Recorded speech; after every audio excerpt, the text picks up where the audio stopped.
16. What's going on, guys? Joe Morgan here with Sabrina Merchant live from Staples Center. Clippers beat the Orlando Magic 122-95. They improved to 29-13.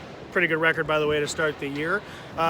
Orlando was coming off a back-to-back after a big win here at Staples Center against the Lakers last night. They certainly didn't look like they had their energy, but the Clippers did, and came out, especially in that first quarter. I think they started out 5 for 5, and I thought the ball was really moving tonight. It was popping. What's strange is I thought Orlando actually had really good energy to start the game too. Like, they were hitting some shots. The only one they missed in their first 5 was when Pizza Zubac blocked Markelle Fultz at the rim. So it kind of seemed like the Magic used all of their energy in like the first 5 minutes of the game, and then just didn't have anything left for the rest of it. But yeah, the Clippers, we've talked the past few weeks about how they haven't approached these games with the requisite level of energy that they need to, even if the opponent is less talented than them. That was not the case tonight. Patrick Beverley, Kawhi Leonard, I thought were outstanding in that first quarter. Kawhi, we just have come to expect when he decides that he wants to score, he can score against anybody. It's been incredible. And I thought they did a really good job of getting him switched out onto one of the 2 Orlando bigs, either Kem Birch or Vucevic, and he was just really good at taking them in isolation, which is just his bread and butter.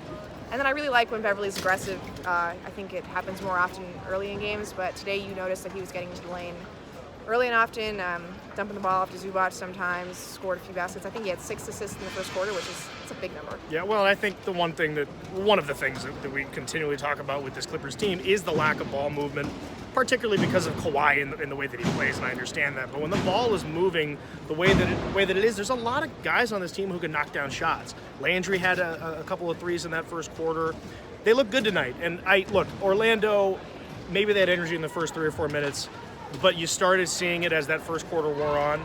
A lot of missed shots at the rim, a lot of short shots on jumpers. A lot of short jumpers. So you could kind of tell that this was almost like they had decided they had won this road trip already. They'd already gotten 1 win against the LA teams. Split is pretty good. A split's really good. It really is good. 6 teams have come into LA for this back-to-back this year so far, and out of those 12 games, the opposing teams have only won 2. Oh, yeah. So, Orlando's got to consider themselves a winner, I think. Yeah, no, that's a big win, but it's also a big win for the Clippers. Look, we talked about this last time. There has been struggles in the last few weeks with putting away teams they should beat. And Orlando's a better team than Cleveland or the Knicks. Playoff team in the Eastern Conference. Which I don't really know Still what that means at the team, end. though. But okay, fine. Yeah. That's a much better team than the last couple of teams they've struggled against, and maybe the Knicks or whatever it may be. So to come out and really blow out an Orlando team, I think is impressive. And I think this team might be starting to pick it up a little bit. Maybe Doc has said a few things I would assume about the way they played recently, because there's definitely been some grumblings about maybe they are settling and kind of just waiting for the postseason. Yeah, and Doc talked about this before the game, how there are some teams who you can tell at the start of the season they put their foot on the gas and they just don't let up throughout the entire regular season. Milwaukee, for example, seems like that particular mold. That's a good point. And then he also said there are some teams where they expect to be in at the end of the year, but they prefer to use the regular season to build to get to that point. I think we saw that with Toronto last season, and we're seeing it with the Clippers, hopefully, this season. Well, and I think sometimes it's not even up to you.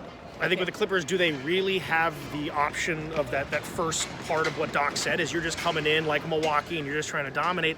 I don't think they do. And Doc has mentioned this before. They weren't healthy in training camp. They weren't healthy in the preseason. And they haven't been healthy in the regular season at all. So the continuity has not been there. Though I will say, I think now we've seen a few games without Paul George. You're starting to see some continuity with this unit with just Kawhi on the floor. Yeah, it's interesting. I feel like Kawhi is obviously more dependent to the Clippers' success than Paul George is. Yep. And I don't think it's an accident that Landry Shamet has started to look a little more comfortable without Paul George in the lineup. Interesting. He fulfills that de facto shooting guard role. I know you talked about the ball movement earlier. Doc says that a good indicator of when his team is moving the ball well is how many shots Shamet gets. And Shamet had, 13 shot attempts today? Yep. So that's a fairly high number for him. It's a good indicator that the offense is working the way it's supposed to work.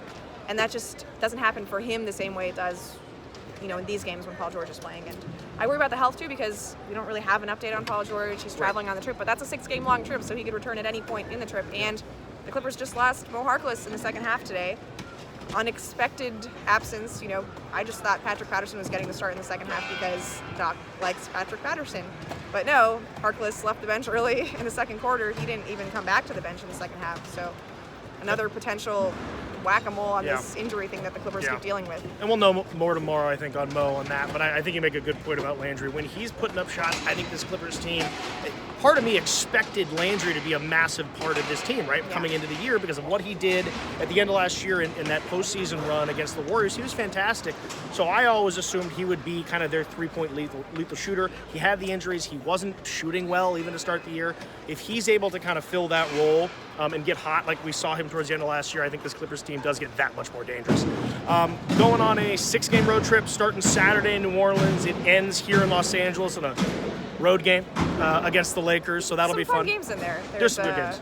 Another game against Orlando. Got Miami coming up. Clippers Dallas. haven't played them yet. Dallas. First time the Clippers played them, that was a rout. So I fully expect Dallas to be a little bit more motivated Yeah. this time around. Luka. That'll be fun. It'll be a great road trip. So we'll be back in close to 2 weeks back here at Staples Center. Once again, the Clippers win 122-95. They improve to 29-13. Joe Morgan, Sabrina Merchant. Talk to you soon, guys.